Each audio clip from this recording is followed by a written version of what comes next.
former head of the London School of Economics, Sir William Beveridge was serious, abstemious, famous for taking a punishing cold bath every morning. He produced a government report infused with Victorian morality, proposing a social security scheme to combat want, disease, ignorance, squalor and idleness.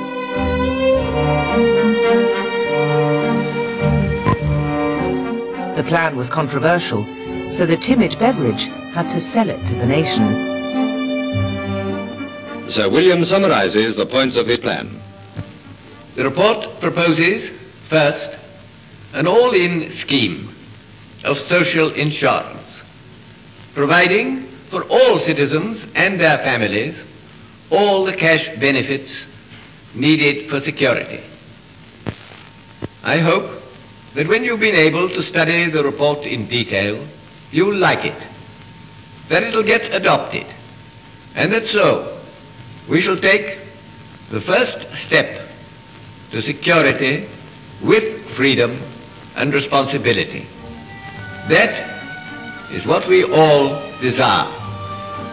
Thank you, Sir William. What Beveridge offered was a better life. Keynes offered security of employment. Beveridge offered security for all those periods when people weren't in employment. So it was a cradle-to-grave system of security.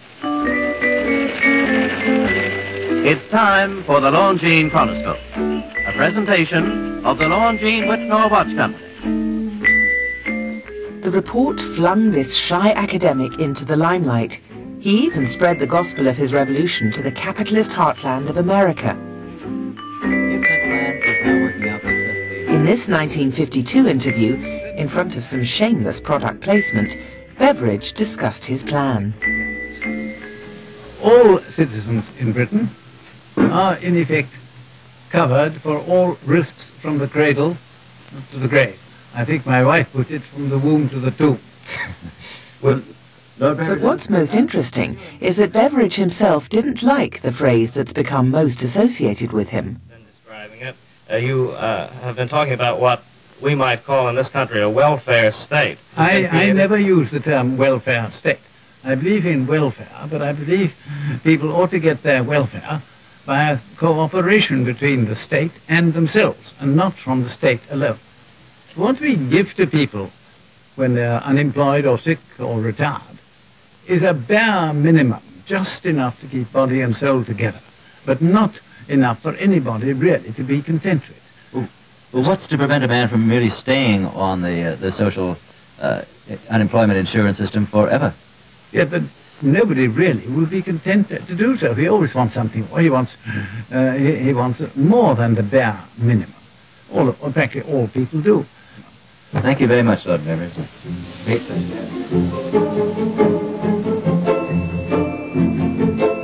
It all seemed so hopeful. The New Jerusalem had finally come.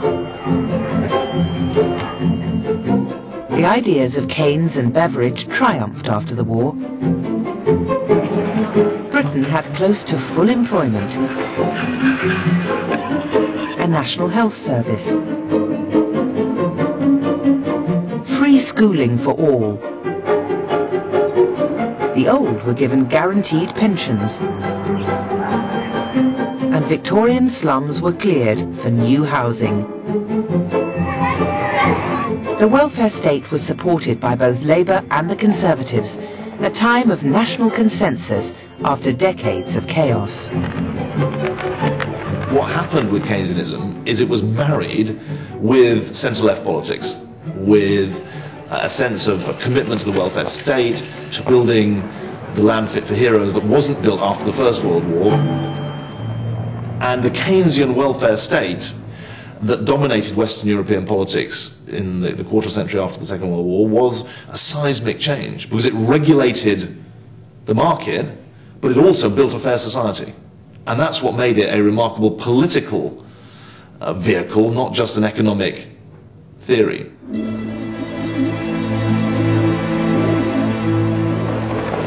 But there were rumblings of discontent even in the midst of utopia.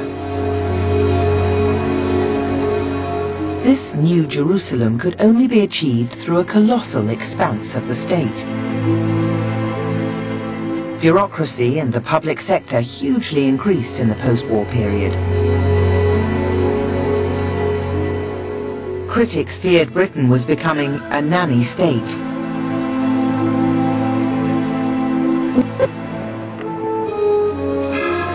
One thinker, disquieted by the spectre of government interference, was Russian émigré and Oxford philosopher Isaiah Berlin. Was my thinking, why these highly cultivated? In the early 60s, Berlin appeared on a discussion program expressing his hatred of being told what to do. How does it stand up intellectually? I think I object to being treated like a child. I think I object to not being reasoned with. I object to paternalism. Ultimately, I think what I object to is being treated like a schoolboy, being told for my own good that there are certain things to do, or being driven in a perfectly beneficent direction by a perfectly disinterested, pure-hearted body of anyone like governments or manufacturers, doesn't matter which, even if you assume that they are pure-hearted men. This is exactly what the British Empire felt towards colored people in Africa. It's exactly what schoolmasters feel towards children, and it always leads to bad consequences in the end. Paternalism was very alien to Isaiah Berlin. He wanted people to be free to live their lives according to their own values and goals, even if that meant they ruined their lives or went to disaster or tragedy. Berlin became an advocate of liberalism against political dogma, a belief that stemmed from his childhood when he'd witnessed the brutal convulsions of the Russian Revolution firsthand.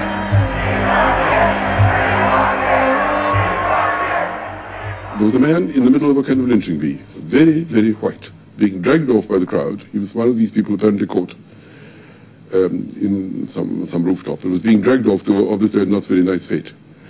And this is so awful that it made a permanent impression on me, and I've never recovered from it quite, and it's given me a personal distaste for violence, which nothing will overcome.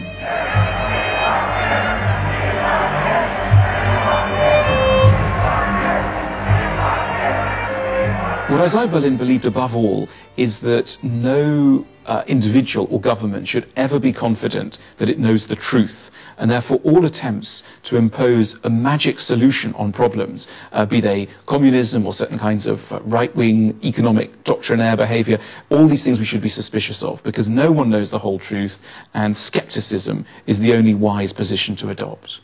If you believe there is a single answer to a single question, the true answer, all the other answers being false, you see, and all these answers can be put together and harmonize with each other and create the perfect universe, then there is a temptation, if you think you have it, to do awful things. This is a moment when the old order is crumbling, and people like Berlin, with his philosophy of liberalism, is really advancing what we now think of as the modern way of looking at things, which is leave people free to do as they please, so long as they don't harm anyone else.